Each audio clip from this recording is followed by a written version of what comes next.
며느리 해경궁 홍씨가 시아버지 영조의 눈치를 보게 되는 사건이 생깁니다.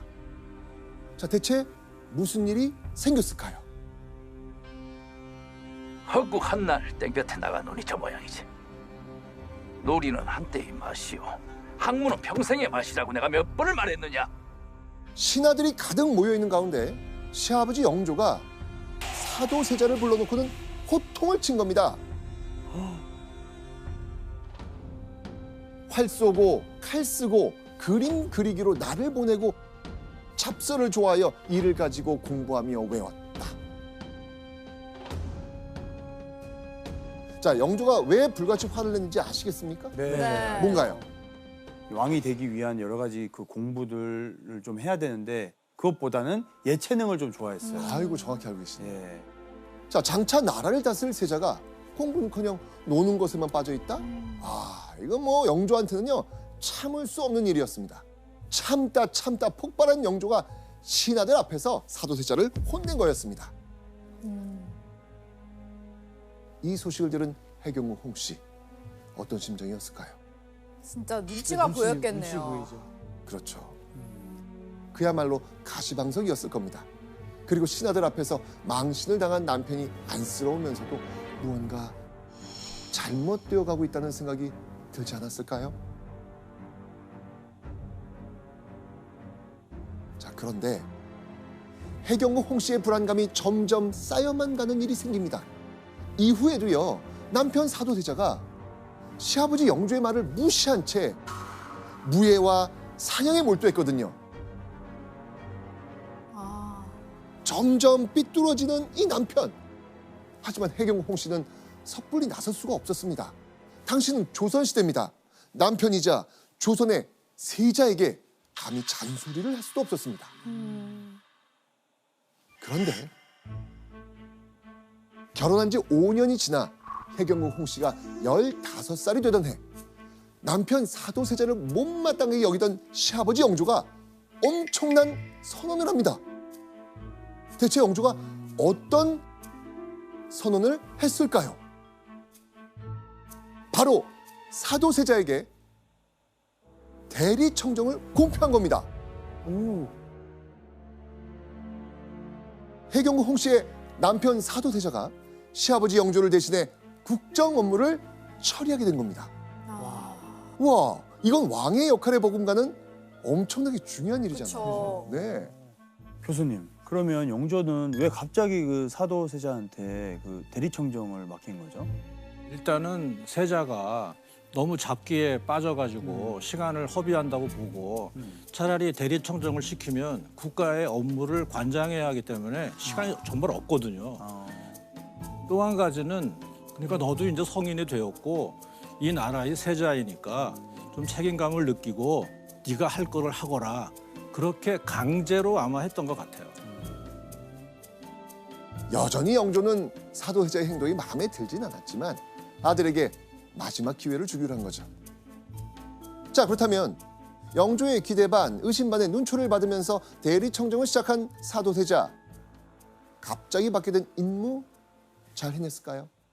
아니 잘할 수 없지 안 않아요? 되지, 안 되지. 훈련이 안 되어 있는데? 저 예를 들면 저는 또 반대로 좀 운동에 너무 관심이 있는데 아버지께서는 공부에 좀 뜻이 있으셔가지고 저를 억지로 막 공부시키신 적이 있는데 그냥 계속 졸고 안 돼요.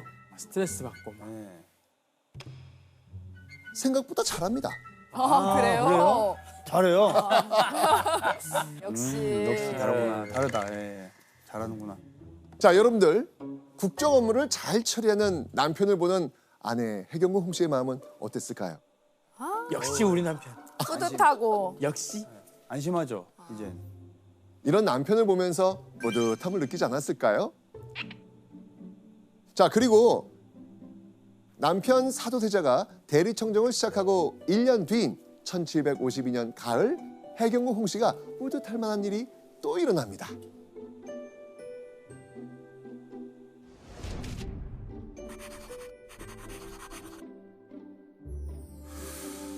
나이 20살이 되기도 전에 또 나라의 경사를 내 몸에 얻은 것이 떳떳하고 기쁠 수밖에 없다.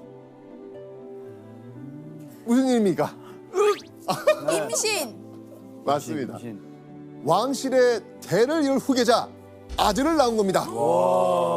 이때 해경궁 홍씨가 낳은 아들이 바로 이산, 훗날 조선 제22대 왕이 된 정조였습니다. 조선 초기에 비해 이 시간이 흐를수록 왕실의 대를 이을 아들을 얻기가 쉽지 않았거든요.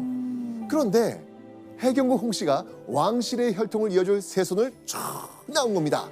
타이밍이 또 좋고 시아버지가 엄청 좋아하셨을 것 같아요. 맞아요.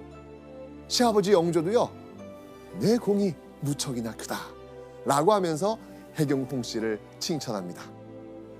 제자리를 찾아가는 남편, 그리고 갓 태어난 세손까지 해경궁 홍씨는 모처럼 편안한 궁궐 생활을 이어나갔습니다. 그러던 어느 날 해경궁 홍씨의 편안한 삶이 산산조각나는 일이 벌어집니다.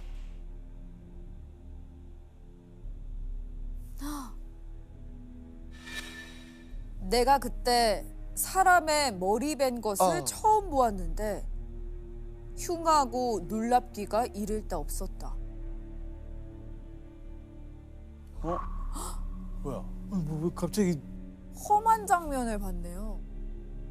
해경궁 홍씨의 남편 사도세자가 살인을 저지른 겁니다. 벌써 거기까지 갔네. 야, 사도세자는요, 한 내관의 목을 베어서 피가 철철 흐르는 머리를 아내인 해경궁 홍씨에게 들이민 겁니다.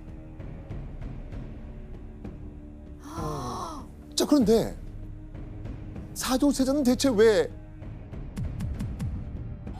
살인까지 저지르는 이런 지경에 이르렀을까요? 사도세자는요, 이 무렵 심각한 병을 하나 앓고 있었습니다. 자, 어떤 병인지 기억나세요? 예. 어떤 거예요? 의복을 못 입는. 입는.